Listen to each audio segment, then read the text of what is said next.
Bab 1. Ayo Wira, ujiannya akan segera dimulai. Mungkin suara Marta terdengar dari bawah. Aku datang ibu, anak laki-laki, suara penuh dengan kegembiraan bisa terdengar dari atas. Tak lama kemudian Marta mendengar suara berlari dari tangga. Tenang saja sayang, jangan buru-buru, nanti kamu bisa melukai dirimu sendiri, ucap Marta dengan nada lembut saat mendengar langkah kaki yang terburu-buru. Seorang anak laki-laki berusia sekitar 12 tahun terlihat berlari menuruni tangga dengan wajah memerah. Aku sudah siap ibu, ayo berangkat sebelum dimulai, aku ingin mendapat posisi yang bagus di daftar, kata Wira dengan antusias.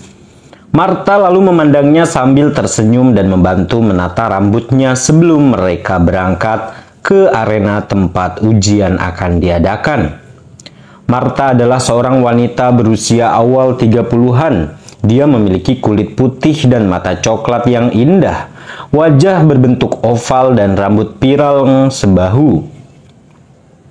Singkatnya, dia adalah wanita yang sangat cantik. Hari ini adalah hari ketika Serikat Akademi melakukan tes bagi anak-anak muda untuk mengetahui bakat dan elemen apa yang mereka sukai. Ini adalah dunia elementalis. Setiap orang mempunyai elemen yang selaras dengan mereka, dan akademi membantu orang-orang memeriksa elemen apa yang mereka sukai. Elementalis berkultivasi dengan menyerap partikel unsur tersebut dari dunia untuk meningkatkan kekuatan mereka. Dengan setiap peningkatan di dunia, ada juga peningkatan umur. Setiap orang menginginkan umur panjang, sehingga mereka selalu bekerja keras dalam berkultivasi. Meskipun ada sedikit orang yang tidak memiliki ketertarikan dengan salah satu elemen tersebut, namun mereka sangat jarang. Tidak peduli dengan elemen-elemen tersebut, orang-orang tersebut cenderung menjadi orang buangan dimanapun mereka berada karena mereka hampir tidak dapat bertahan hidup. Karena mereka tidak berumur panjang, mereka juga jarang menjalin hubungan dengan orang lain, kecuali keluarga mereka sendiri. Seseorang hanya dapat memeriksa elemen mana yang cocok dengannya setelah mencapai usia 12 tahun. Tetapi elemen apapun yang lebih tua tidak disarankan karena tubuh berada pada kondisi terbaiknya untuk mulai berkultivasi pada usia tersebut. Namun ada juga yang mengikuti tesnya nanti. Mereka bisa mendapatkan teknik budidaya setelah mereka diterima di akademi manapun, atau jika mereka berasal dari klan besar, mendapatkannya tidak akan sulit. Oke, back to the story. Seluruh kota dipenuhi aktivitas karena orang-orang terlihat keluar dari hampir setiap rumah menuju ke arah arena di bagian timur kota.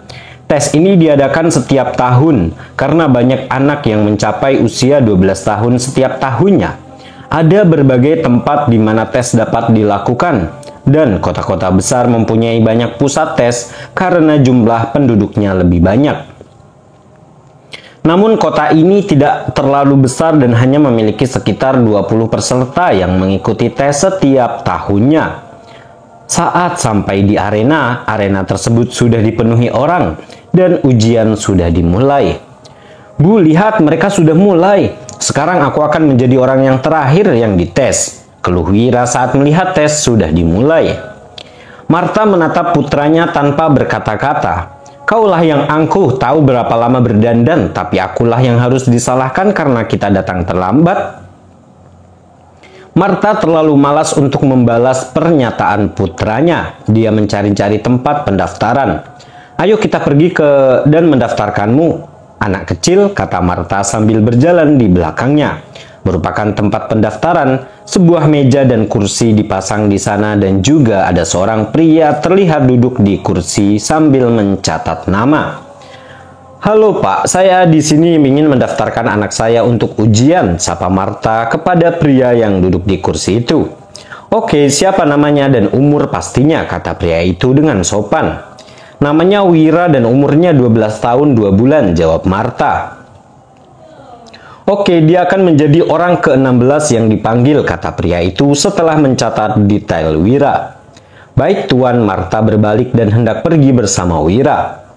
Saat ini sudah ada 3 orang yang naik untuk mengikuti tes. Bersiaplah jika namanya dipanggil dan dia tidak naik panggung dalam waktu 1 menit, maka dia akan dilewati dan harus menunggu sampai tahun depan untuk mengikuti tesnya lagi. Baiklah, terima kasih Tuan. Martha mengucapkan terima kasih dengan tulus sebelum mengajak Wira bersamanya mencari tempat duduk. Sekarang duduklah dan bersiaplah. Sabar, tunggu saja giliranmu dan jangan gugup ya. Martha menasehati putranya dengan tenang. Dia tahu betapa nakalnya putranya. Meskipun dia menimbulkan banyak masalah, dia tahu bahwa dia adalah anak yang bijaksana. Saat duo ibu dan anak itu masih berbicara, sebuah suara keras terdengar dari peron. Jonas, afinitas unsur api, tingkat ungu. Sang tetua yang mengikuti tes menyatakan hasil tesnya dengan lantang. Seluruh arena langsung gempar saat hasil ini diumumkan. Apakah dia baru saja mengatakan nilainya ungu? Ya Tuhan, muncul lagi nilai ungu. Terakhir kali nilai ungu muncul, semua akademi ternama memperebutkan siapa yang akan menerimanya di sekolah mereka. Bakat dinilai berdasarkan warna dan ada total 4 warna yang dikenal di masyarakat. Total 4 warna di kerajaan Kilin yaitu warna pink, orange, ungu, dan biru. Dengan biru sebagai yang tertinggi dan merah muda sebagai yang terendah.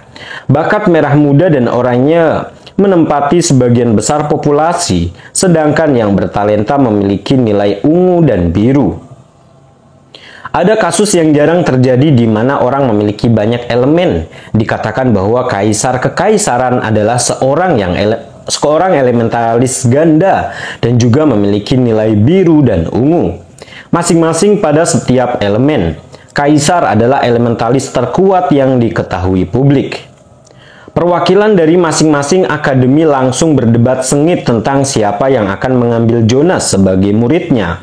Biasanya setelah hasil ujian diumumkan, para perwakilan berdiskusi satu sama lain sebelum salah satu akademi mendapatkan anak tersebut. Namun dalam kasus ini tidak ada akademi yang ingin melewatkan individu berbakat tersebut. Meskipun akademi memiliki hubungan yang baik, mereka masih bersaing satu sama lain. Kenapa kamu tidak membiarkan dia memilih akademi mana yang ingin dia masuki sebagai murid? Tetua yang mengumumkan hasilnya tidak bisa membiarkan akademi kehilangan muka di depan orang banyak. Jadi dia terbatuk ringan untuk menarik perhatian para perwakilan sebelum memberikan saran. Para perwakilan lalu dengan cepat menenangkan diri dan memandang Jonas dengan tatapan penuh semangat. Jonas merasa bangga bisa menarik perhatian para perwakilan tersebut. Senior, bisakah aku berbicara dengan orang tuaku sebelum memutuskan akademi mana yang akan aku ikuti? Jonas bertanya dengan hormat. Ya, tentu saja, lagi pula tesnya masih berlangsung, kata perwakilan itu sambil tersenyum.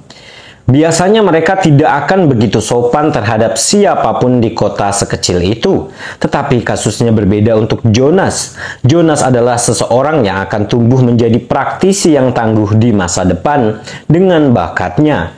Jadi memiliki hubungan baik dengannya tidaklah buruk meskipun dia hanya bisa bergabung dengan salah satu akademi.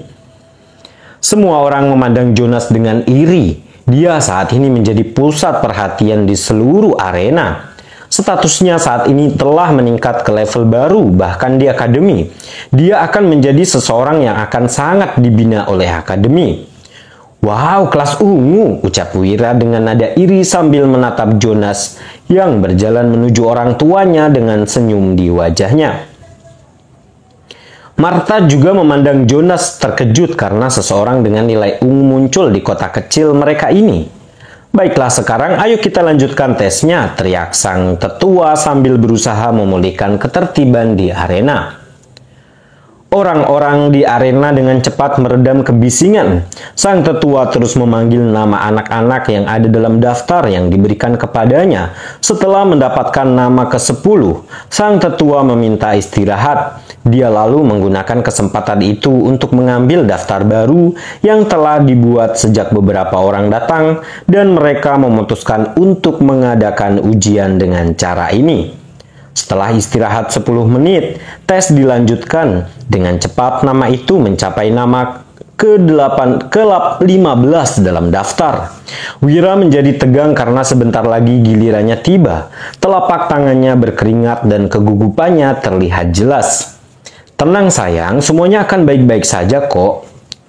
"Oke." Martha segera memegang tangan Wira yang berkeringat untuk membantu menghilangkan stres yang dia alami saat ini. Selanjutnya Wira, sang tetua, meneriakkan nama berikutnya dalam daftar. Semua orang di arena memandang dengan penuh minat menunggu anak laki-laki yang namanya dipanggil.